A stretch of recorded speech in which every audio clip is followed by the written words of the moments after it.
మాత్రమే. కుండలిని యోగా, తర్వాత అష్టసిద్ధులు ఇవన్నీ వేరే సబ్జెక్టులు. కానీ ధ్యానంలో మాత్రమే సాధ్యమవుతాయి ఇక్కడ. ఈ చక్రాల్లో మొదటి చక్రము మూలాధారం.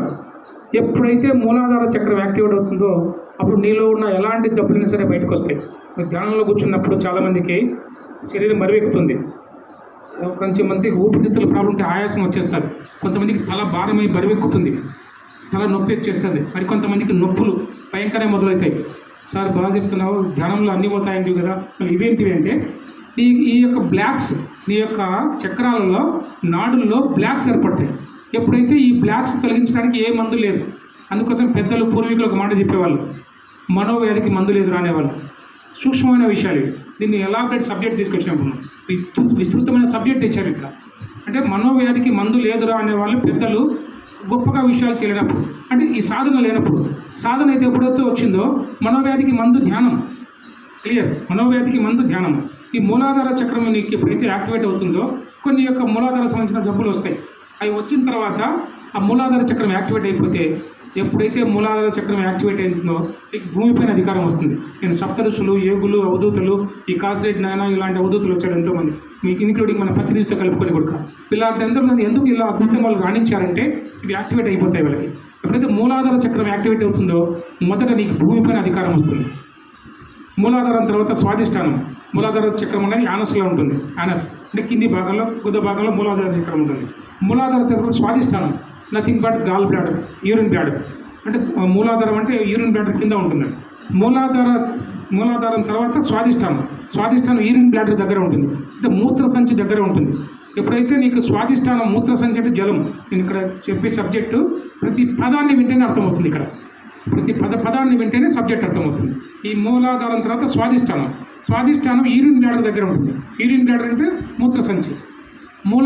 స్వాధిష్టానం ఎప్పుడైతే యాక్టివేట్ అవుతుందో నీకు జలం పైన అధికారం వస్తుంది. ఇక్కడ నేను చెప్పాను కదా, మూలాధారం తర్వాత స్వాధిష్టానంలో ఈ యొక్క యూరిన్ బ్లాడర్ అంటే జలం, అంటే మూత్రం. ఎప్పుడైతే దీనిపైన నువ్వు యాక్టివేట్ అవుతుందో ఈ జలం పైన అధికారం వస్తుంది. నీటిపైన నడవచ్చు, నీటిపైన తేలవచ్చు. ఋషులు, ఏగులు నీటిపైన ఎలా వెళ్ళారంటే ఇదంతా కారణం ఇదే. వాళ్ళు ఎక్కడో వచ్చినట్టు కాదు, ఇక్కడ నుంచి సాధించినట్టు ఇవన్నీ. స్వాధిష్టానం చక్రం ఎప్పుడైతే యాక్టివేట్ అవుతుందో జలం పైన అధికారం వస్తుంది. స్వాధిష్టానం తర్వాత మణిపూరక నాభి భాగంలో ఉంటుంది. అది మళ్ళీ అది దేవతలు బ్రహ్మంగారి చాలా చెప్తారు. అది వ్యాస్ట్ చాలా పెద్ద సబ్జెక్ట్.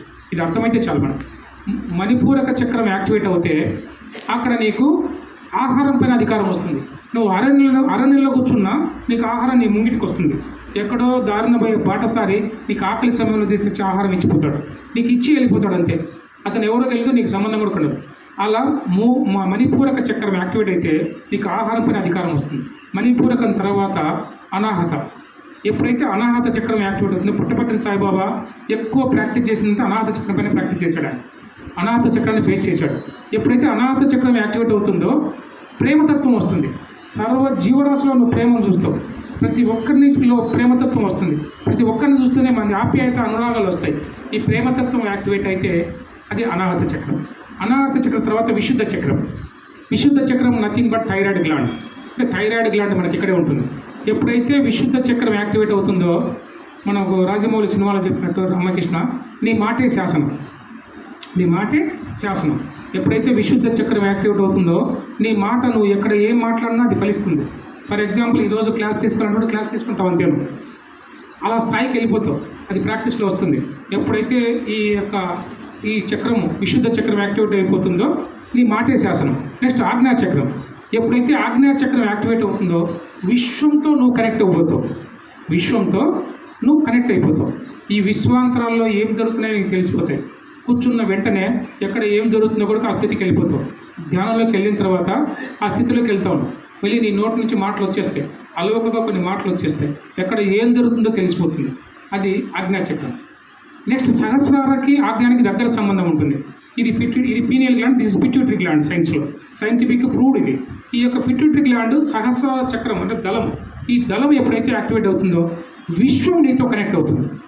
ఇక్కడ విశ్వంతో నువ్వు కనెక్ట్ అయినావు, ఇప్పుడు విశ్వం నీతో కనెక్ట్ అవుతుంది. ఎప్పుడైతే విశ్వం నీతో కనెక్ట్ అయిపోతుందో నువ్వు ఈ కర్మ సిద్ధాంతాలకి, సంకల్ప సిద్ధికి, వీటన్నిటికి అతీతంగా వెళ్ళిపోతావు. నువ్వు ఎక్కడ ఉన్నా ఏమి జరిగినా నీకు ప్రమేయం ఉండదు. నీకు అన్ని మేలు జరుగుతూనే ఉంటాయి. ప్రతిదీ మంచిగా జరుగుతూ ఉంటుంది. ఈ చక్రాల యాక్టివేషన్స్ అన్నీ కేవలం ఒక ధ్యానంలో మాత్రమే జరుగుతాయి. ధ్యానం చేస్తూ చేస్తూ చేస్తూ పోతే ధ్యానంలో జరుగుతాయి. ఈ చక్రాలు యాక్టివేషన్లో మళ్ళీ నాడుల యొక్క ప్రస్తావన ఏంటి సార్? నాడులు 2,72,000 నాడులు చెప్పాం. ఈ నాడులు, ఈ చక్రాలు, ఈ యొక్క నాడులకి ఈ చక్రాలు జంక్షన్ పాయింట్. ఇప్పుడు మనం బస్ స్టాండ్ మొదలుకొని అంబేద్కర్ విగ్రహం, అక్కడ నుంచి ఇప్పుడు వాల్మీకి విగ్రహం, అక్కడ నుంచి మొదలుకుంటే ఎన్టీఆర్ విగ్రహం, తర్వాత వైఎస్ఆర్ విగ్రహం, అంటే కూడలు చెప్తున్నాం, వైఎస్ఆర్ కూడలి.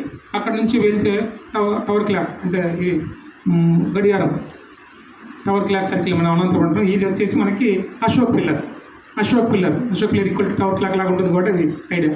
అశోక్ పిల్లర్ అట్లా ఒక్కొక్క చక్రాలు, ఈ యొక్క చక్రాలు అనేవి ఒక్కొక్క జంక్షన్ పాయింట్. ఈ జంక్షన్ పాయింట్ల గుండా వీటి ద్వారా మన యొక్క నాడులు ప్రవహిస్తూ ఉంటాయి. ఈ సహస్రారంతో మొదలైన ఈ నాడులు, ఈ 2,72,000 నాడులు ఇక్కడ ప్రవహిస్తూ ఉంటాయి. ఈ నాడుల యొక్క బ్లాక్స్, ఏ నాడిలో బ్లాక్స్ ఏర్పడతాయో, నాడీ శుద్ధి, ఎక్కడ నాడులు ఎక్కడైతే బ్లాక్స్ ఏర్పడతాయో అక్కడ నీకు జబ్బులు ఏర్పడతాయి. ఇది జబ్బుల యొక్క మూల కారణం. 20% జబ్బులు మాత్రమే ఈ ఫిజికల్ బాడీకి వస్తున్నాయి. ఈ ఫిజికల్ బాడీ, ఈ యొక్క భౌతిక శరీరానికి వస్తున్న జబ్బులు కేవలం 20% మాత్రమే. 80% జబ్బులు వస్తున్నటువన్నీ ఈ యొక్క మానసిక శరీరానికి వస్తున్నాయి. ఈ యొక్క మానసిక శరీరం శుభ్రం కావాలంటే ఫస్ట్ నీకు నాడులు శుభ్రం కావాలి. ఈ నాడులు శుభ్రం కావాలంటే మళ్ళీ ఎలా శుభ్రం అవుతాయంటే కేవలం ధ్యానంలో శుభ్రం అవుతాయి. ధ్యానం చేయగా ఈ నాడులు యాక్టివేట్ అవుతాయి. ఈ నాడులు ఎక్కడ ఉంటాయంటే మొత్తం మన ఎథరిక్ బాడీలో ఉంటాయి నాడులు. ఇక్కడ మళ్ళీ